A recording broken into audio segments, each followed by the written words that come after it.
The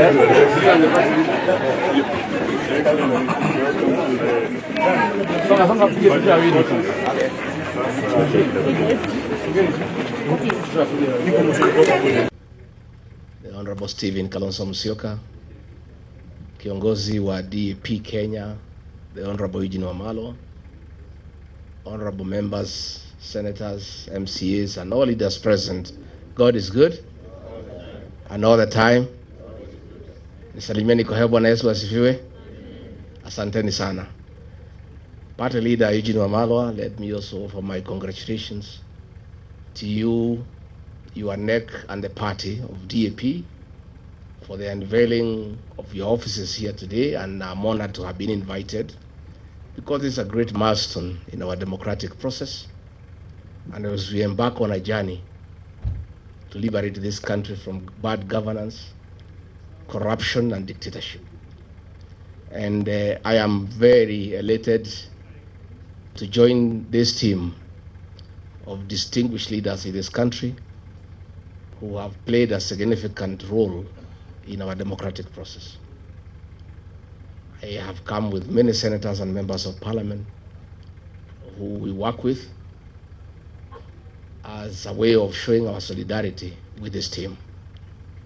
I want to give my commitment and that of my team and our supporters, and there are many, they are in millions, that we are part of this team and we'll walk this journey together to liberate this country.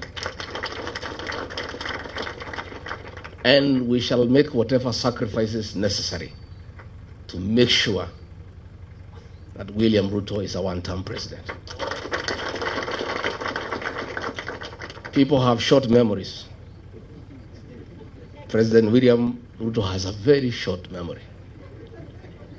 This team here, we sat with him in my house and we assured him that he'll be president and we'll do whatever it takes to make sure he is president. And we worked very hard. And we took him to State House. And when he reached there, he put aside everything we had agreed on how we need Kenya to be. We had 47 economic charters with each and every county agreeing on the economic interventions that will be required for each county. He put them aside. We had agreed on the payment of pending bills for our business community to bring money into circulation. He put that one aside. We had agreed on the bottom-up economic model of putting money into people's pocket. The minute he reached State House, he changed course. He got a small team of economic advisors and came up with a very brutal program of removing whatever little money was in people's pocket from their pockets. Along the way, I could not agree with him. I couldn't agree with him because I'm a very principled person. And I told him, boss, we have lost focus. This is what we told the people of Kenya. We had assured the people of Kenya that we will never carry out evictions and demolitions that are inhuman. And when he made a decision to evict people from Nairobi River along the line, and the Nairobi River Commission was in my office and he asked me to lead that program, I told him I can't do it because it's against my principle. And he said, you must do it. When we had the Finance Bill 2024, I was the lone voice in cabinet telling him, listening to the people of Kenya, they will not accept this finance bill. And it will leave us with an egg on our face. He became intolerant. He became dictatorial. And the government that he leads is a one-man show. I can tell you today, all those ministers you see there, they are flower girls. I was the only man in that cabinet who could stand up and tell him, hey boss, no, this can't work. And that's why he needed me out, so that he can put a protege and other fellows just to say, yes sir, yes sir. It's a praise and worship choir for the president. And I couldn't fit in that choir. I couldn't fit in that choir, you know, and he is very bitter, extremely angry, very irritable that for a whole 6 days he's just abusing me in Western Kenya. Rigathi Gachagua is not a road in Webwe. He is not a hospital in Vihiga. He is not a water pan in Kakamega. He is not a slaughterhouse in Bungoma.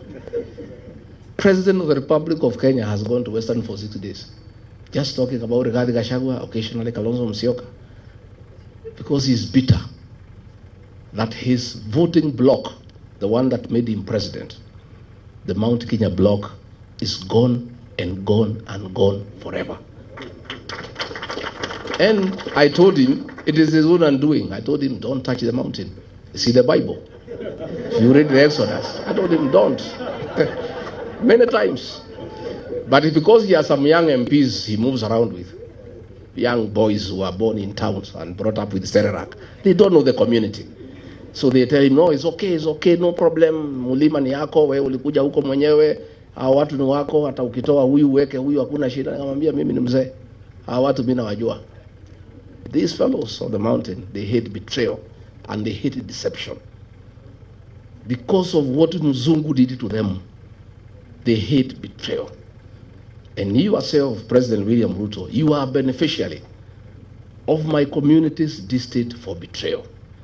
When they decided that Uhuru Kenyatta has betrayed you, they turned against Uhuru for betraying you in their view and voted for you. And you are not one of them. They hated one of their own to support you, and you are not one of their own. If you betray one of their own, you tell me the story. Today, as we speak, his messages of condolences are unwelcome in the mountain. And you know that's the lowest it can go. You know, funerals are very solemn. In my community where I come from, even if it is suspected you had a hand in the death of the person being buried, people still allow you to come and even give condolences. When a people say they cannot listen to your condolence, you know it's over. The other day we were in Embu, and they are trying to blame Justin Muturi Bidan because the people rejected his condolence message. The president wrote him abusive messages the whole night, threatening to sack him. But even if you sack Bidan Muturi, nothing will change in that area. Nothing. And I told him, and he cannot say I did not tell him.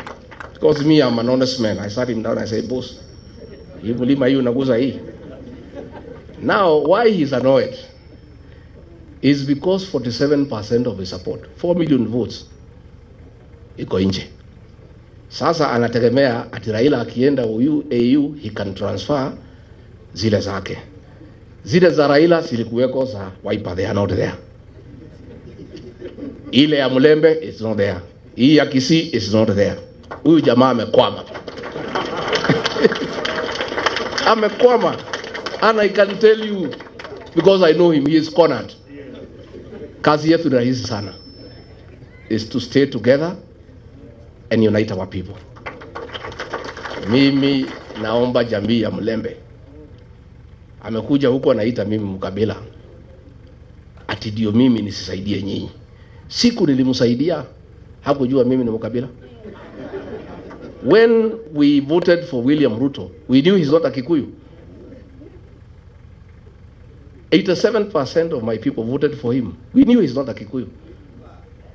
13% voted for Raila Odinga. We knew he's not a Kikuyu. We had our own candidate called Wahiga Mwaura. We never voted for him because we are not tribal. Saa hii ameona tunashikana na watu ya Wiper, ameona tunashikana na Mulembe Nation, na hapo Mulembe Nation ndio naona amekwamia hapo. I think it's his last hope. Sasa anakuja huko kusema ati mimi ni mkabila, ati ndio msinikaribishe tusifanye pamoja. President William Ruto, hear it from here, Chui House. The same way Mulima ilisaidia wewe, it is possible tunaweza saidia hii watu ya Mulembe. It is the same way tunaweza saidia huyu Kalonzo. Na sisi hatuna contract na wewe. Deni yetu na wewe tulimali. We had intended to pay you in 2 installments. Tukakupatia the first installment, ukagusa mlima. Hiyo deni ikafanya nini? Kaisha. We owe you no debt. So anaenda pale Western, anasema tumefukuza huyu Rigathi Gachagua and he is corrupt. William Ruto, my friend, do you have the moral authority to talk about corruption? And we sympathize with you because juzi kumekuwa na opinion poll on the most corrupt person in the world. And we are unhappy that you are rigged. Instead of giving you number 1, they gave you number 2.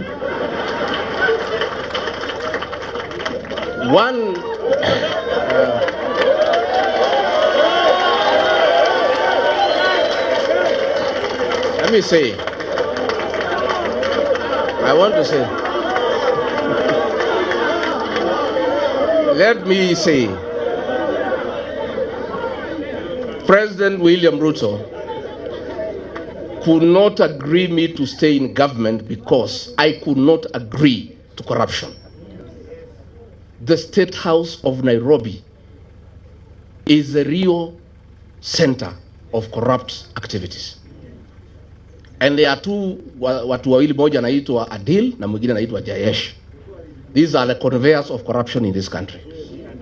Na ndio watu wenye she and sha. Ndio wale watu ya Adani.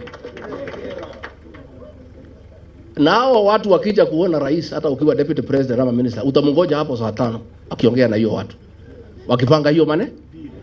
So Mr. President, be an honest man. Look for a mirror before you talk about corruption and look at yourself.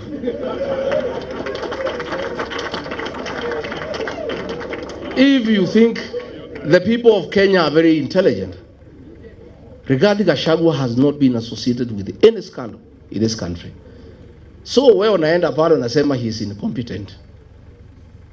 In matters incompetence, Mr. President, I tend to agree with you to a certain extent.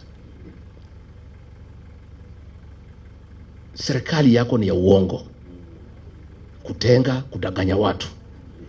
Uliandika mkataba na watu ya Western, ukaamjema utajenga 1000 kilometers, hujajenga. Umekuwa hapo juzi unafungua transformer.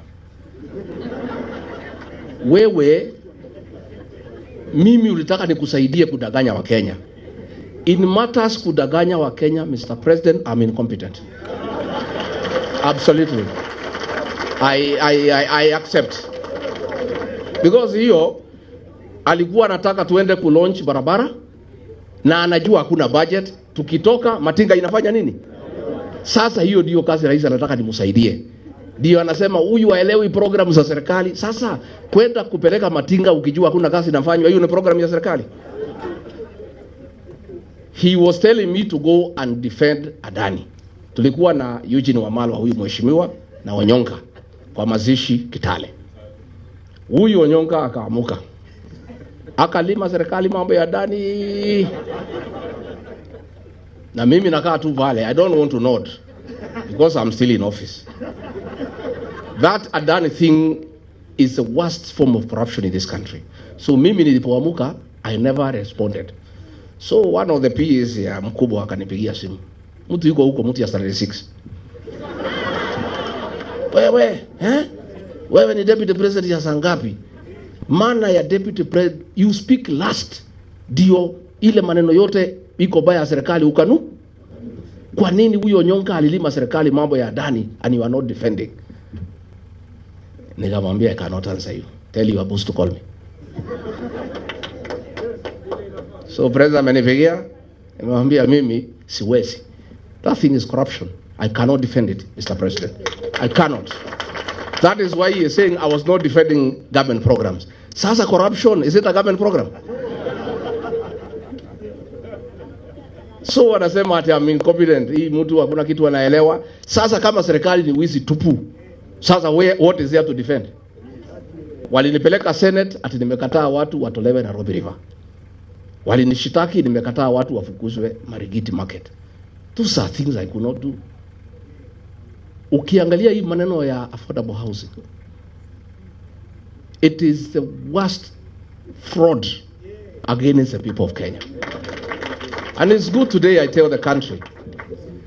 And those are things he was telling me to go to TV to defend. I told him I will not. Mimi pia ni kichwa ngumu. That housing, initially we believed in the president. That ni ya kuleta ajira, nini, maneno kizungu mingi, we looked okay. Until it came to my attention, it has nothing to do with housing. Ni biashara. Ya kwamba PS wa housing. Ukitaka kujenga affordable housing, you must go and sign a subcontract na kampuni ile tauza simiti na chuma na mabati. Na hiyo kampuni watu wale wakubwa zaidi Kenya wako ndani ya wapi?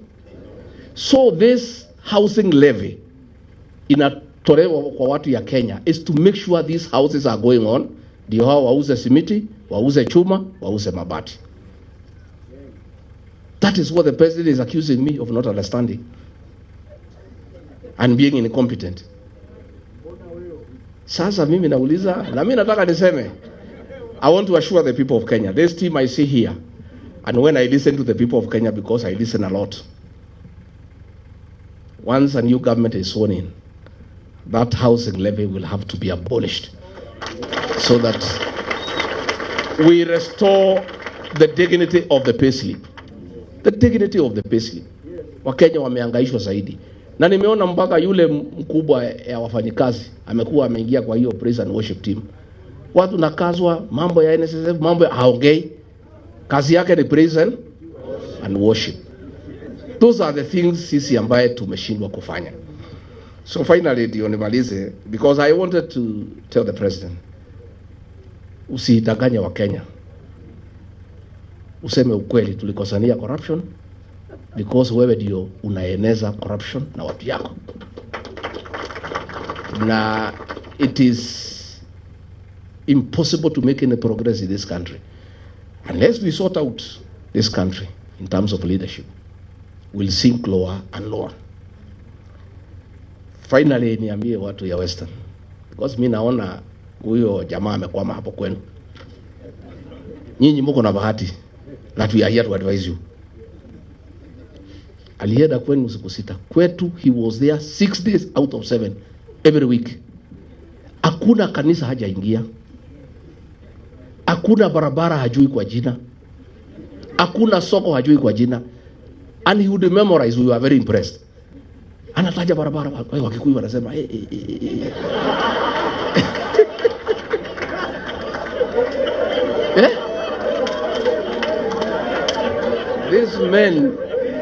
These men called a community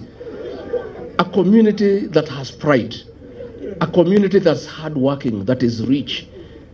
Watu wamesoma. He called all of us, our bishops, our reverends, our pastors. Hata huyu Waititu na mimi Rigiji, he called all of us. Alikuwa anakuja wahadharia osho. Sasa amekuja kwenu musangarere mwivalamu. That is the same script. Nyinyi mkikubali mutalia vile watu ya mlima wanalia. All those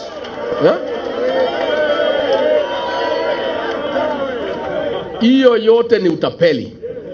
All those things is promising he will not do anything. He promised us atatumalizia barabara ya Maumau kwisha. Nitajenga hii. So today he does not come to our place. The last time alikuja pale Embu in November, alijaribu kuenda uongo ya housing. Washirika wakaamka kumwambia tutaki uongo hapa tena. Hiyo mambo ya uongo peleka huko Western. Akajaribu kuongea mambo ya SHA, akaambiwa hatutaki uongo. Kwetu amejulikana na ndio muone huko. Na hata akija atakutana na watu. So nyinyi watu ya Mlembe msituangushe. At least you have the benefit of free advice from victims of deception. Sindio? Simuko na free advice. Yeah? Sasa yeye halali ati nimekaa pale wa Munyoro. Mimi nakaa tu chini ya miti. Yeye hako juu ya gari. The reason President Uhuru Kenyatta alikuwa ametuambia muachane na hii mtu, but he never gave us a reason. na hapo alitukosea. Na kama angetuambia what I know today, hatungekuwa hapo. Also the choice he was giving us was also not acceptable. So pale nimekaa pale, I'm doing things differently from Uhuru Kenyatta. I'm informing the people who is William Ruto. That is why he is unhappy. Mimi nakaa pale, watu wanaeleza watu, naeleza, wanasema imetosha, wanatoka wanaenda. Nakaa pale na mapasta na waeleza, wanachukua Biblia, wanatoka wanaenda. Pale nimefunga 100%. Hata kupata agents, hatapata agents ya kusimamia kura yako. So nyinyi viongozi wetu, tafadhali naomba pia Eugene Wamalwa and your team, and then unite the Mulembe nation. Don't agree to be divided. Mimi alitaka kugawanya mlima east and west, nikamkataza. Akajaribu kugawanya counties, nikamkataza. Don't allow it. Mulembe nation, you have 5 million votes, nendeni muunganishe. Stephen Kalonzo Musyoka pale Lower Eastern 4 million, nenda uunganishe. Mimi pale sasa ilikuwa 6, nataka nisukume mpaka 8. Sasa Matiang'i waende wasukume pale 2 million. Sasa tukifikisha 15 tuketi. Si ndio? Si tutaketi? And we must not let the people of Kenya down. They were asking, wewe, wananiambia, wewe Rigathi, tenda tafuta marafiki. Kama huyu mtu ametuumiza namna hii first term, kwa bahati mbaya akirudi second term, tutakuwa tunavaa vinyasa. Sasa nyinyi tafuta marafiki, mtafute formula. Na hatutaki kujua ni nani. Mkuje mtuambie formula ni? So we shall be selfless as a team. We shall be selfless. And let us not approach this election with a predetermined mindset. That lazima ikuwe ni mimi ama ni mimi. Wacha tuseme tuko na kibarua ya kungoa hii jamaa. That is the first objective. Let us consolidate our votes, consolidate. Uzuri, payslip holders are 3 million. Na every payslip holder has a minimum influence of 2 people. Those are 9 million people who have a personal issue with William Ruto. Sasa, ongeza Gen Z. Maneno imeisha haijaisha. So, and I want to, as I sit down, I want to ask our Gen Zs, please, you are doing a very good job, our sons and daughters, on the social media, keeping this guy in check. Continue. But that is not enough. You must take IDs and register as voters. Because the final transformation of this country will happen on the ballot box. Not on the smartphone. The smartphone will create the awareness and create the necessary mood and mobilize people.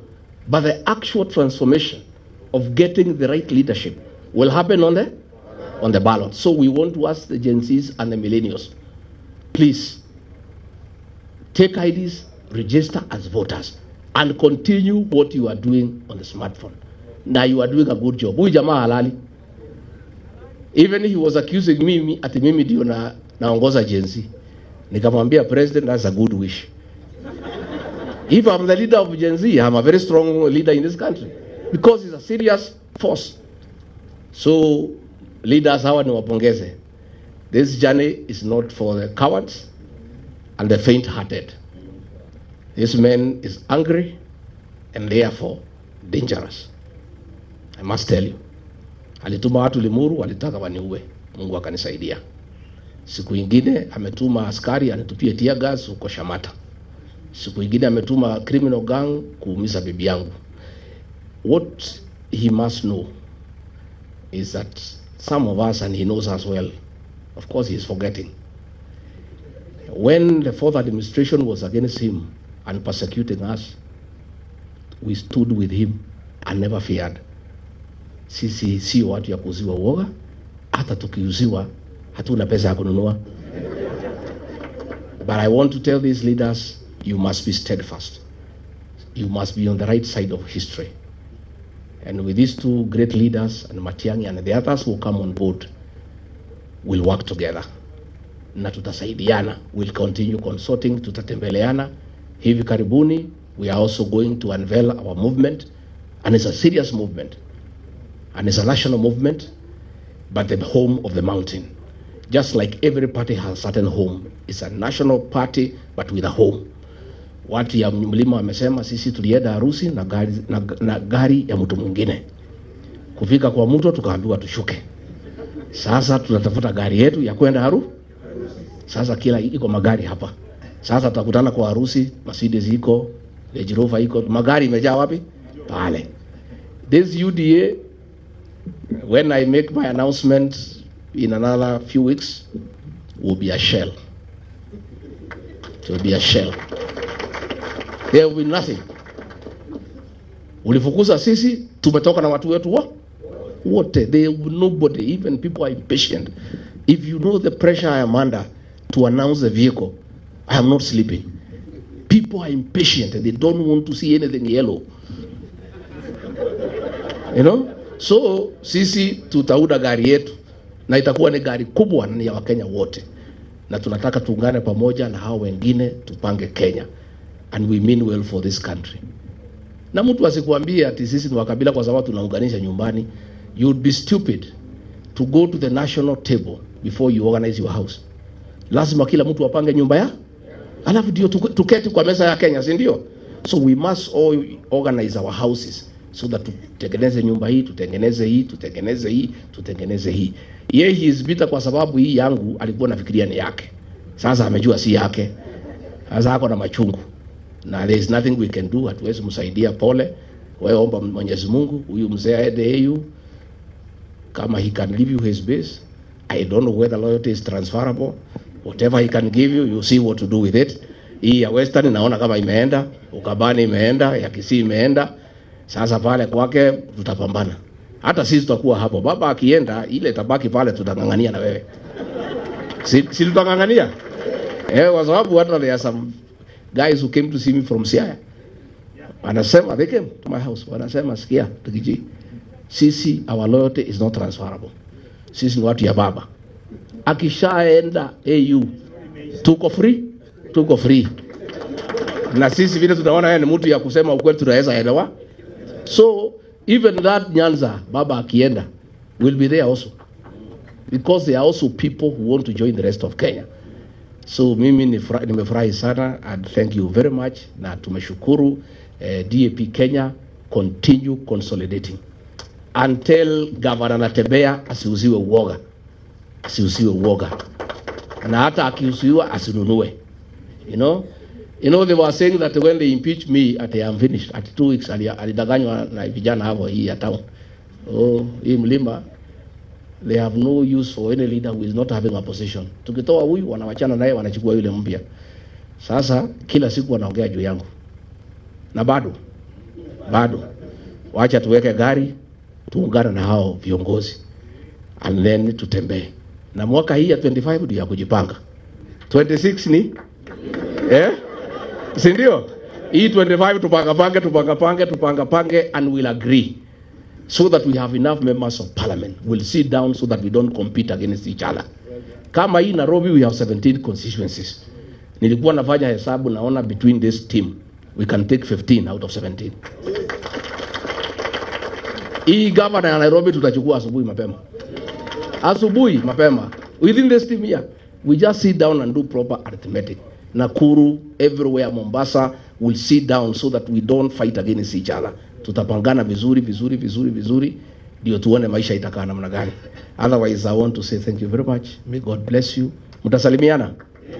Mutakuja kutembea Monyoro? Mutakuja siku gani? Asante.